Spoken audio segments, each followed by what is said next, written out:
दोस्तों, कलाकंद बनाना शुरू करते हैं।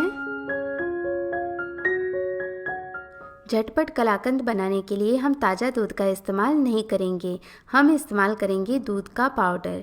बहुत सारी जगहें ऐसी भी होती हैं जहाँ पर ताज़ा दूध अवेलेबल नहीं होता है, तो उस कंडीशन में भी आप ये कलाकंद बनाकर तैयार कर सकते हैं। अब जो मार्केट में डेयरी वाइटनर आता है उसको भी मिल्क पाउडर ही कहा जाता है, लेकिन वो मिल्क पाउडर चाय वगैरह बनाने में तो इस्तेमाल होता है, लेकिन मिठाइयाँ बनाने में आपको होल मिल्क पाउडर का ही इस्तेमाल करना होगा। इसी से बढ़िया मिठाइयाँ बनकर तैयार होती है और भी काफ़ी सारी मिठाइयाँ आप इस मिल्क पाउडर से बना सकते हैं। तो यहाँ पर आप देख सकते हैं कि मैंने पैकेट लिया है एक 500 ग्राम का। तो यहाँ पर मैं ग्राम्स में भी आपको बता दूंगी मेजरमेंट्स, और यदि आप ग्राम्स में नहीं लेते हैं यानी एक साथ ही 500 ग्राम मिल्क पाउडर का इस्तेमाल नहीं कर रहे हैं, तो आप किसी मेजरिंग कप या बोल का इस्तेमाल करके भी सारी चीज़ें ले सकते हैं। तो यहाँ पर मैंने 500 ग्राम मिल्क पाउडर लिया है। अब इस मिल्क पाउडर को मैं एक बोल में ट्रांसफ़र कर लूँगी। मैं तो कलाकंद बनाने के लिए यहाँ पर पूरा मिल्क पाउडर ही इस्तेमाल कर रही हूँ, इसलिए इस बड़ी बोल के अंदर आपको ट्रांसफ़र करके दिखा रही हूँ। आप चाहें तो छोटी बोल का इस्तेमाल करके यदि कम कलाकंद बनाना चाहें तब उसका इस्तेमाल भी कर सकते हैं। तो ये मेरी जो बोल है वो पूरी ऊपर तक भर गई है। अब जिस बर्तन में हम बनाएंगे कलाकंद उस बर्तन में इस मिल्क पाउडर को ट्रांसफ़र कर लेंगे। तो यहाँ पर मैंने एक नॉन स्टिक कढ़ाई ले ली है, क्योंकि नॉन स्टिक में कलाकंद बनाना बहुत ही आसान रहेगा। अब बोल से हमने मिल्क पाउडर मापा है, तो इसी बोल से हम पानी माप कर लेंगे।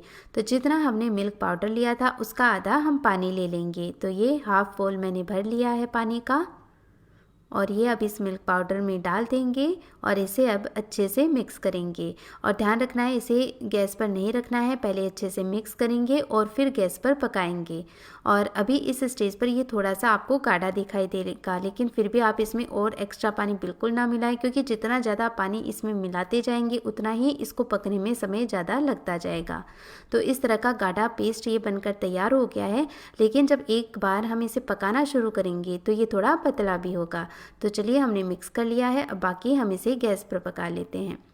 तो यहाँ पर मैंने गैस पर इसे लो टू मीडियम फ्लेम पर चढ़ा दिया है, और इसे बिल्कुल रोकना नहीं है, यानी इसे लगातार चलाते ही रहना है, नहीं तो इसमें गुठलियाँ पड़ सकती हैं। और आप देख सकते हैं जैसे जैसे हमने कुछ देर के लिए इसे पकाया है ये थोड़ी देर में काफ़ी पतला हो गया है। और एक बार जब सारा ये मिश्रण गर्म हो जाएगा तो फटाफट से पककर गाढ़ा भी होना शुरू हो जाएगा। तो ये देखिए ये पकते पकते गाढ़ा होने लगा है, तो इसे लगातार तले में से चलाते हुए और पका लें।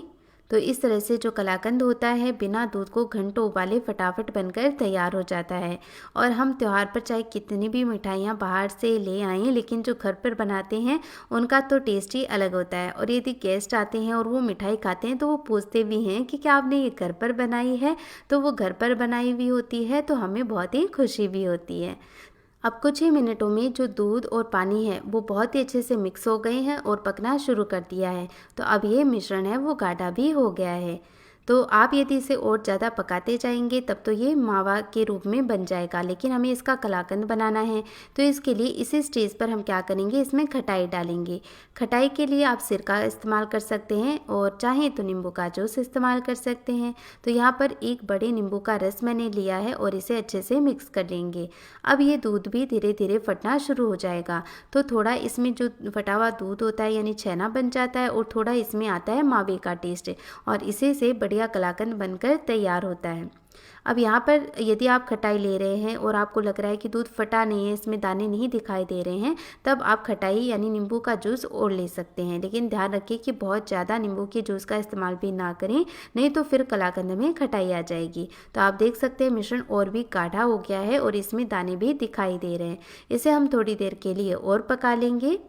अब ये पकते पकते काफ़ी गाढ़ा भी हो गया है और इसमें दाने भी काफ़ी अच्छे से दिखाई पड़ रहे हैं। तो हम इसमें डालेंगे चीनी। तो जिस बोल से हमने मिल्क पाउडर मापा था उसी बोल से चीनी ले लेंगे। अब यदि ग्राम्स में देखें तो ये 400 ग्राम चीनी है, और यदि बोल को माप कर देखें तो ये आधा बोल मैंने चीनी का भर लिया है। क्योंकि चीनी वजन में भारी होती है इसलिए कम ही डाली जाती है यदि आप बोल से माप कर देखें, नहीं तो आप ग्राम्स में लेकर ये मिठाई बना ही सकते हैं। तो अब इस चीनी को हम इस कढ़ाई में ऐड कर लेंगे और चीनी को भी पकाएंगे। अब चीनी को जब हम पकाएंगे तो चीनी भी अपना पानी छोड़ेगी और एक बार फिर से ये मिश्रण थोड़ा सा पतला पड़ जाएगा।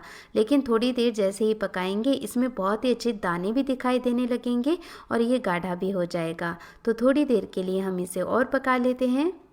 तो जब तक ये चीनी अच्छे से पक रही है उसमें हम एक टिन सेट कर लेते हैं। तो यहाँ पर मैंने केक टिन ले लिया है। आप किसी भी तरह की चौड़े किनारे की थाली का इस्तेमाल करके भी ये मिठाई उसमें अच्छे से सेट कर सकते हैं। मैंने इसे घी से ग्रीस कर लिया है और सिर्फ घी से ग्रीस करने से भी मिठाई बहुत ही आसानी से निकल जाती है। और यदि बटर पेपर है तो आप उसे भी लगा सकते हैं।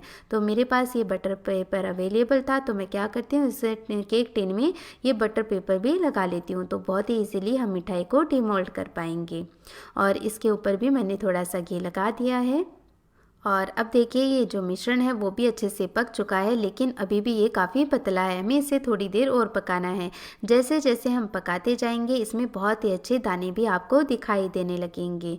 अब यदि आप इसमें डार्क कलर लाना चाहते हैं तब इसे थोड़ी देर के लिए और पकाएं, तब इसमें डार्क कलर आ जाएगा। लेकिन यदि आप इसे गोल्डन में ही रखना चाहते हैं, यानी गोल्डन कलाकंद होता है वैसा ही रखना चाहते हैं, तब आप इसे इसी स्टेज तक ही पकाएं, इससे ज़्यादा नहीं पकाएं। अब इसमें फ्लेवर के लिए मैं थोड़ा सा केवड़ा वाटर डाल रही हूँ, कुछ ड्रॉप से डालें, आप चाहें तो रोज़ वाटर भी डाल सकते हैं, बहुत ही अच्छा फ्लेवर आएगा कलाकंद में। और बस इसे अच्छे से मिक्स कर लेते हैं और अब ये सेट होने के लिए तैयार है। देखिए कितने बढ़िया दाने इसमें दिखाई दे रहे हैं। तो चलिए अब हम इसे केक टिन में सेट कर लेते हैं। तो सारा मिश्रण इस केक टिन में डालकर इसे अच्छे से फैला लेते हैं। आप चाहें तो इसके ऊपर थोड़े से ड्राई फ्रूट्स भी गार्निश कर सकते हैं। मैं इसे सिंपल ही रख रही हूँ, बस सर्व करते समय हम थोड़े से पिस्ता इसके ऊपर लगा देंगे। ऊपर से मैंने एक एल्यूमिनियम फॉइल लगाई है ताकि ये और भी धीरे धीरे सेट हो, तब इसे जितना टाइम मिलेगा उतना ही अच्छा ये सेट होगा। और यदि आपको जल्दी है तो आप फ्रिज में रखकर या फिर इस तरह बिना एल्यूमिनियम फॉइल के आप इसे रखेंगे तो फटाफट से ही ये सेट हो जाएगा। तो चलिए थोड़ी देर बाद हम चेक कर लेते हैं। तो इसे लगभग 2 से ढाई घंटे हो गए हैं। 2 से ढाई घंटे में ये अच्छे से सेट हो चुका है। यह भी रूम टेम्परेचर पर आया है और जैसे जैसे ये और पड़ा रहेगा ये और भी अच्छा सेट होता जाएगा। लेकिन अभी से देखिए इसका कितना बढ़िया टेक्सचर आया है। हम चाकू से बहुत ही इजीली इसे काट पा रहे हैं और ये बहुत ही टेस्टी कलाकंद बनकर तैयार है। तो हमने कम मेहनत और कम खर्चे में बहुत ही स्पेशल मिठाई बनाकर तैयार कर ली है। और ये देखिए फ्रेंड्स कितना बढ़िया टेक्सचर आया है इसका। जैसे ही आप खाएंगे आपके मुंह में घुल जाएगा। इसमें आपको दाने भी काफ़ी सारे दिखाई देंगे जब आप इसे तोड़कर देखेंगे। और ये देखिए कितना अच्छा दानेदार गोल्डन कलाकंद बनकर तैयार हुआ है। तो आप भी इस त्योहार ये कलाकंद ज़रूर बनाएं